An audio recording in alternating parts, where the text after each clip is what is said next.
नमस्कार दोस्तों, जन मुद्दों की बात धर्मराज के साथ मेरे शो में आप सबका स्वागत है।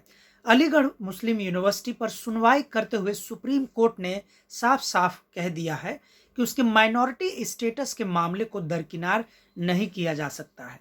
जहां बहुत सारे अखबारों ने एएमयू के माइनॉरिटी स्टेटस को यह कहा है कि उसे बरकरार रखा जाएगा, वहीं दूसरी तरफ बड़े-बड़े जो एक्सपर्ट्स हैं उनका मानना है कि अलीगढ़ मुस्लिम यूनिवर्सिटी के माइनॉरिटी स्टेटस के मामले में सुप्रीम कोर्ट ने साफ-साफ खारिज माइनॉरिटी स्टेटस देने के मामले को खारिज तो नहीं किया है, लेकिन आने वाले दिनों में एक खास प्रकार की कमेटी यानी पैनल इस बात का निर्णय लेगी।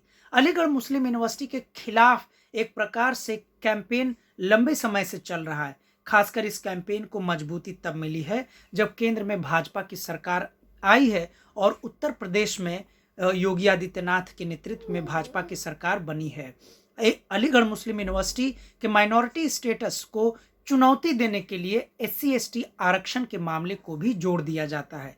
माइनॉरिटी स्टेटस की जो अलीगढ़ मुस्लिम यूनिवर्सिटी मानी जाती रही है, वहां पर एससी एसटी के बारे में यह फैलाया जाता है कि वहां कोई भी आरक्षण नहीं है और यही कारण है कि एएमयू पर यह आरोप लगातार विपक्षियों द्वारा, खास करके सत्ता पक्ष यानी भाजपा के समर्थकों द्वारा लगाया जा रहा है कि वहां पर एससी एसटी आरक्षण का उल्लंघन यानी संविधान का उल्लंघन है। अतः अलीगढ़ मुस्लिम यूनिवर्सिटी संविधान विरोधी विश्वविद्यालय है, अतः वहां पर एससी एसटी आरक्षण पूरी तरीके से लागू होना चाहिए।